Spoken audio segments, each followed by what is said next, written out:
Այսօր ներկայացնում ենք Պանացեան բրենդ, որն արդեն շուրջ 30 տարի առաջարկում է առողջարար եւ բնական կաթնամթեր, որի վառ օրինակն է Նարինե բիո պրոդուկտը։ Պանացեան առաջինն է Հայաստանում, որն առաջարկում է լակտոզա չպարունակող կաթ եւ յոգուրտ, հասանելի դարձնելով այն բոլորին։ Բոլոր մթերքները պատրաստվում են անարատ եւ բարձրորակ կաթից խիստ վերահսկող պայմաններում, առանց որևիցե արհեստական հավելումների։ Այդ է պատճառը, որ Պանացեան հայկական ընտանիքների կողմից արժանացել է մեծ վստահության։ Պանացեա, սեր առաջին գթալից։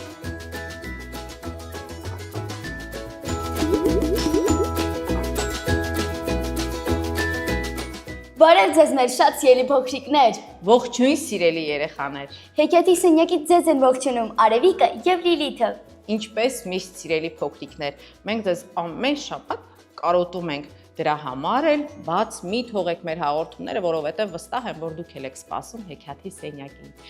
Սիրելի փոքրիկներ, այսօր պատրաստել ենք շատ հետաքրքիր հեքիաթ։ Բուլղարական հեքիաթ ենք ընթերցելու, բայց մինչ կանցնենք հեքիաթին, ինչպես միշտ Մենք այսօր ունենք հյուր, այսօրվա մեր հյուրն է գեղեցիկ Արամեն։ Բարև ձեզ։ Ողջույն Արամե, ինչպես ես։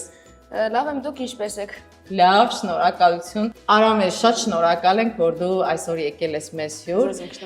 Ճիշտն ասած, ես ճանաչում եմ քեզ, անձամբ ոչ, բայց բեմից որպես տաղանդավոր դերասան ես արդեն ճանաչում եմ Արամեին եւ կուզեմ, որ մի փոքր ներկայացնես քեզ, քանի տարեկան ես, որ դպրոցում ինչ այսպես սովորում ես, բայց քո թատերական գործունեության մասին մի քիչ պատմես մեզ։ Ես դեռ 6 տարեկանից սկսել եմ նկարվել գովազդներում եւ այդպես կամաց-կամաց կարծես սկսել եմ համացանցում հայտնիանալ, բայց թատրոնով եւ լրիվ այլ կերպ եմ ընկել։ Ինչպես։ Մի անգամ ավտոբուսով տուն էի գալիս դպրոցից եւ հանկարծ ավտոբուսի մեջ ռեժիսորի տղանից նկատեց, նա հասկացավ, որ կարող եմ ես նման լինել ներկայացման հերոսին եւ ինձնից խնդրեց ծնողներիս հեռախոսահամարները։ Մի օր գնացի փորձի եւ կարծես թե հավանեցին, ընդունվեցի։ Տեսնում եք, սիրելի փոքրիկներ, պատահականությունները երբեմն շատ մեծ դեր են խաղում մեր կյանքում։ Կարծում եմ դա քո ապագայի վրա շատ լուրջ ազդեցություն է ունեցել, որովհետեւ երևի չես էլ մտածել թատրոնի մասին, բայց այդպես ինքնաբերաբար ստացվել է։ Այո, հա։ Ես Արամեի մասին մի շատ հետաքրքիր բան գիտեմ։ Արամեն այս տարի ընդունվել է ֆիզմատ։ Ինքը շատ լավ գիտի մաթեմատիկա։ Ես կարծում եմ այդ երկու մասնագիտությունները համեմատելի չեն, ինչպես է ստացվել։ Դե քանի որ մեծ քույրս ֆիզմատն ավարտել է, ես էլ կարծես թե մաթեմատիկայից լավ էի, որոշեցի ես էլ ընդունվեմ, նաև շատ լավ միջավայր է այնտեղ, շատ լավ ուսուցիչներ, փորձեցի ու ստացվեց։ Իսկ ուզում ես որ գիծն ես ուզում շարունակել հետագայում։ Դե իմ կարծիքով հիմնական մասնագիտություն, որպես կվերցնեմ այդ մաթեմատիկայի ոլորտում որևէ բան, իսկ թատրոնը կարծես կլինի իմ հոբին եւ շուշուտ թատրոն կգնամ եւ ներկայացումներ կխաղամ։ Կեցես, ես գտնում եմ, եթե մարդը տաղանդավոր է, օժտված է, նա անպայման պետք է զբաղվի դրանով։ Կարելի է նաև չզբաղվել մաթեմատիկայով, որովհետև հիշիր, դու տաղանդավոր ես։ Ոչինչ, մի ֆիզիկոս, մի քիմիկոս, մի մաթեմատիկոս մենք պակաս կունենանք, բայց բեմի տաղանդները շատ չեն, այնպես որ պետք է փայփայենք ձեզ, Արևիկիներ, քեզ էլ երկուստ էլ շատ տաղանդավոր եք եւ գիտեմ, որ միասին էլ խաղում եք նույն ներկայացումներում։ Արամե, ուզում եմ որ ներկայացնես, թե որ թատրոնում ես գործունեություն ծավալում։ Հիմա խաղում եմ Հանդարտ մշակութային այգում, Հանդարտ թատրոնում, որը գտնվում է Բյուրականում եւ առաջին բացօթյա թատրոնն է։ Ահա, այո, ես եղել եմ, բայց ուզում եմ, որ իմանան էկրանից այն կողմ նստած մարդիկ, իսկ որ ներկայացումներում ես դու զբաղված հիմա։ Հիմա ես Հանդարտում խաղում եմ Ալպիական մանուշակը, Աքսել Բակոնցի գրած, եւ Խաղողի այգին Վիլյամ Սարոյանի գրած, բայց բացի դրանից ես խաղում եմ Խնկահոտ երգիրը, որը գրել է Գագիկ Կինոսյանը եւ ինչ որ որևէ թատրոնին չի պատկանում։ Մենք դա խաղում ենք Սունդուկյան թատրոնում։ Ահա, այսինքն այլ թատրոնում էլ ես, ուղղակի հա, բեմի վրա, լավ, հասկացա, այլ բեմի վրա։ Արամե, ես ուզում եմ հարցնել, քո դասարանցիները ինչպես են քեզ վերաբերում, նրանք մի տեսակ հպարտությամբ են լցված։ Դե հա, իհարկե։ Այլ դասարանների մոտ կարծես հպարտանում են, որ տեսեք, մեր դասարանում այդպիսի բան կա, չէ՞ կարծում եմ։ Դե հա, նրանք նաև եկել են դասարանով նայել են ալպիական մանուշակը եւ ես ուրախ եմ, որ նրանք ինչ որ վրդով մունք չունեն, այլ շատ ուրախությամբ են դրանով մոտենում։ Եվ այո, կարծես թե եթե ինչ-որ դպրոցում, ինչ-որ հանդես է լինում, միջոցառում է լինում, որտեղ դերասան է պետք, այսպես ասած, այո, նրանք առաջինը քո անունն են տալիս, այո։ Իսկ առհասարակ հեքիաթներ սիրում ես, քանի որ հեքիաթի սենյակում այո, ես շատ եմ սիրում, ընթերցում եմ հեքիաթներ, բայց հիմա ավելի շատ սկսել եմ մեծածավալ ստեղծագործություններ ընթերցել։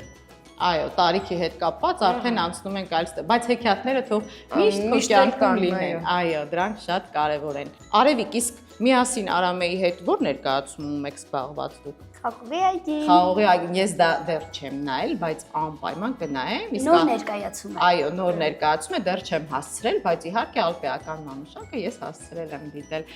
Այնպես որ սիրելի փոքրիկներ, դուք էլ անպայման հետևեք այս երկու տաղանդավորների գործունեությանը։ Ժամանակն է արդեն, որ անցնենք մեր հեքիաթին, բայց մինչ կսկսենք, ասենք, որ այսօր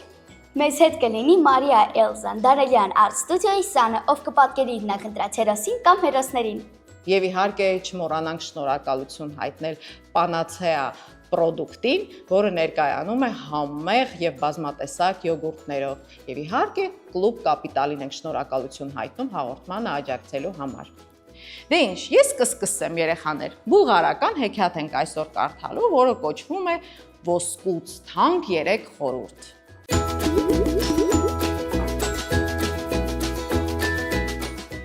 Մի աղքատ մարդ աշխատում էր դարբնի մոտ։ Ծառայում էր ազնվորեն եւ հավատարմությամբ։ Աշխատանքի վարձն օրվա սնունդներ ու ծածկը գլխավերևում։ Այսպես 20 տարի։ 20 տարի հետո աղքատը որոշեց տուն վերադառնալ ու դարբնին խնդրեց, որ իրեն վճարի աշխատանքի համար։ Դարբինը իհարկե տխրեց։ Մի գնա, փորձեց համոզել նա։ 1 տարի էլ աշխատիր։ Դու ինձ համար որդու պես ես եղել, ամեն հարցում օգնել ես։ Ես եկա քեզ մոտ աշխատելու եւ տանը մնաց իմ ջահել կինը, պատասխանեց աղքատը։ Նա ինձ խոստացավ սպասել 20 տարի, այնպես որ այլևս չեմ կարող մնալ։ Ինչ արած, դարբինը նրան տարավ իր գաղտնի սենյակը եւ 3 ոսկի տվեց։ Աստված քեզ հետ, ասաց նա հրաժեշտ տալիս։ Իմ տված վարձը մեծ չէ, բայց ավելին տալ չեմ կարողանա։ Դարբիններն էլ հարուստ չեն ապրում։ Բայց եթե օգնության կարիք ունենաս, անպայման դիմիր ինձ։ Հրաժեշտ տվեցի միմյանց եւ աղքատը ճանապարհ ընկավ դեպի հայրենի գյուղ։ Ճանապարհին 3 ուղեկցի հանդիպեց, 2 երիտասարդներ եւ նրանց հետևից հազիվ հասնող մի ալևոր ծերունու։ Երիտասարդները խոսքի բռնվեցին դարբնի նախկին օգնականի հետ։ Ով ես, ինչ ես անում, որտեղ ես աշխատել, որքան ես վաստակել։ Հետո էլ պատմեցին իրենց մասին։ Իսկ ծերունին լռում էր եւ ժպիտով հետևում էր ճանապարհի երկայնքով ձգվող թփերի մեջ բույն յուսող թռչուններին։ Ո՞վ է այս լուրումուշ ծերունին, հարցրեց դարբինի նախկին օգնականը։ Մեր հայրն է, պատասխանեցին պատանիները։ Նա լուր է, որովհետև իրեն ավելի են հետաքրքրում թռչունների զրույցները։ Նա հասկանում է թռչունների լեզուն։ Մեր հայրն իմաստուն է։ Նրա ամեն խոսքը թանկ է, եւ նա երբեք հենց այնպես ոչինչ չի ասում։ Իսկ ինչ արժե նրա խորհուրդը, հարցրեց աղքատը։ 1 խորհուրդը 1 ոսկի։ Եթե ես իմաստունի խորհրդի համար 1 ոսկի տամ, շատ բան չեմ կորցնի, մտածեց մարդը։ Նա գրպանից 1 ոսկի հանեց ու տվեց ծերունուն։ Անհանգիստ ջուրը չմտնես, ասաց ծերունին։ Մինչ նրանք շարունակում էին քայլել, աղքատը դիտում էր, թե ինչպես է ծերունին ականջ դնում թռչունների դայլայլին։ Հետաքրքիր է, ինչ կասի ինձ այս մարդը, եթե ես նրան 2-րդ ոսկին տամ, մտածեց նա եւ 2-րդ ոսկին էլ տվեց իմաստունին։ Երբ տեսնես, որ գիշերակեր թռչունները միտեղ պտտվում են, մոտեցիր եւ իմացիր ինչ է պատահել, ինչու են հավաքվել, ասաց ծերունին ու կրկին լռեց։ Այ քեզ բան, մտածեց աղքատը։ Ես այնքան եմ տեսել պտտվող գիշակերների, բայց երբեք չեմ մոտեցել իմանալու, թե ինչ է պատահել։ Ծերունուն տամ իմ երրորդ ոսկին էլ, մեկ է արդեն կա, այն թե չկա։ Եվ աղքատն իր վերջին ոսկե դրամն էլ տվեց իմաստունին։ Երբ կգա ինչ-որ բան որոշելու պահը, նախ կհաշվես մինչև 25-ը, ասաց ծերունին։ Շուտով նրանք հասան ճամփաբաժանին, այնտեղ պետք է բաժանվեին։ Հրաժեշտ տվեցին իրար եւ դարբնի նախկին օգնականը գնաց իր հայրենի գյուղի ուղղությամբ։ Շատ քայլեց թե քիչ, հանդիպեց գետի, որը պետք է անցներ ծանծաղուտով։ Բայց գետը վարարել էր, ջուրը փոթորկում էր, ասես եռում էր։ Դարբնի նախկին օգնականը հիշեց իմաստունի առաջին խորհուրդը՝ չմտնես անանգիստ ջուրը, եւ որոշեց ափին նստել, մտածել, թե հետո ինչ է անելու։ Նստեց խոտերին, մի կտոր հաց հանեց։ Նույն պահին սմբակների ձայն լսվեց եւ ափին մի ձիավոր հայտնվեց։ Ինչու գետը չես անցնում, հարցրեց հետյալ նախկատին։ Չեմ ուզում փոթորկվող ջուրը մտնել, պատասխանեց աղքատը։ Տարօրինակ մարդ, մտածեց ձիավորը, խցանեց ծին եւ նետվեց ջուրը։ Տերնուտերը ջրապտույտն իր մեջ առավ նրան, ձիավորը խեղդվեց, իսկ ծին կարողացավ հետ դառնալ, դուրս եկավ ափ։ Դարբնի օգնականը նստեց ձին եւ գնաց կամուրջ գտնելու։ Շուտով նա անցավ կամուրջը եւ շարունակեց ճանապարհը։ Անտառապատ հովտի կողքով գնալիս օդում պտտվող գիշակերների խումբ տեսավ։ Մարդը հիշեց ծերունու երկրորդ խորհուրդը։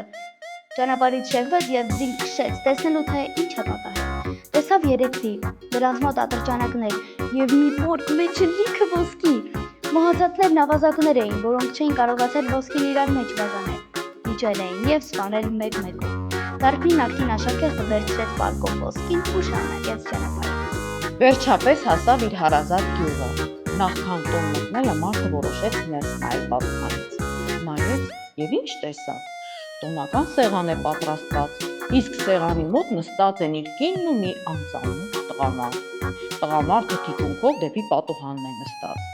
Դարբնի օգնականն անսպասելիությունից ցնցվեց։ Հանեց ատրճանակը, որ սպանի անհավատարիմ կնոջը, բայց ճիշտ ժամանակին հիշեց ծերունու երրորդ խորհուրդը։ Նախքան որոշում կայացնելը հաշվիր մինչև 25-ը։ Եվ մինչ նա կհաշվեր, տղամարդը վեր կացավ սեղանի մոտից եւ ասաց. Մայրիկս, ես գնում եմ հորս փնտրելու,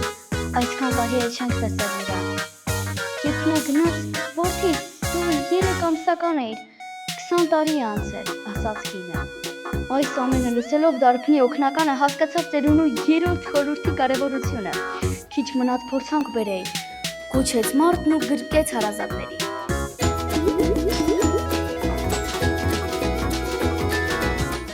Արամը քեզ դուր եկավ այս եկաթը։ Այո, ինչա դուր եկավ։ Իսկ ինչ հասկացար այն կարդալիս։ Սա ուսուցողական հեքիաթ էր եւ հասկացա, որ պետք է լինել համբերատար եւ ուրիշների խորհուրդը լսելով այն հեգնանքի չարժանացնել։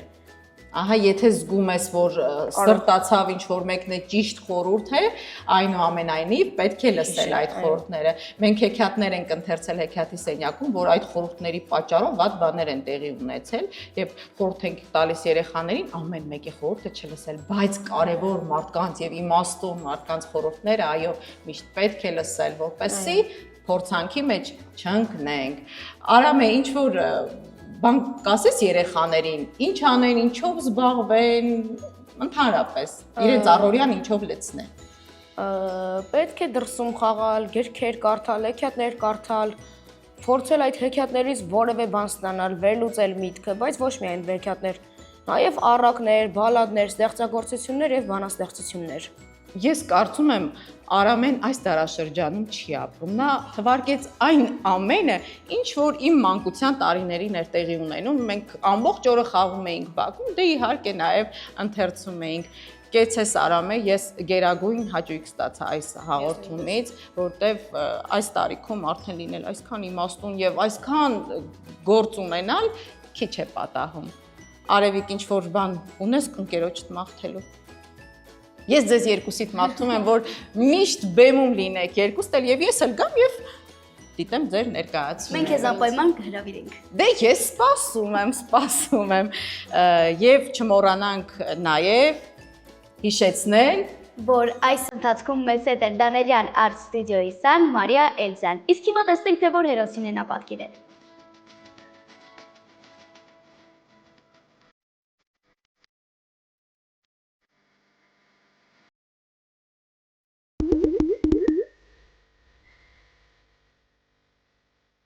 Արամ են շնորհակալություն ենք հայտնում, որ այսօր եկար մեզ հյուր։ Ես էլ եմ շնորհակալ։ Իսկ Պանացիա բրենդը քեզ համար պատրաստել է նվեր։ Իհարկե նաև Մարիա Էլզայի համար։ Չմոռանանք նաև շնորհակալություն հայտնել Պանացեա ընկերությանը մեր հաղորդմանը աջակցելու համար եւ իհարկե Կլուբ Կապիտալին ենք շնորհակալ։ Եկեք երեքով ցտեսություն մաղթենք փոքրիկներին։ Ցտեսություն։ Այսօր ներկայացնում ենք Պանացեան, բրենդ, որն արդեն շուրջ 30 տարի առաջարկում է առողջարար եւ բնական կաթնամթեր, որի բառ օրինակն է Նարինե բիոպրոդուկտը։ Պանացեան առաջինն է Հայաստանում, որն առաջարկում է լակտոզա չպարունակող կաթ եւ յոգուրտ, հասանելի դարձնելով այն բոլորին։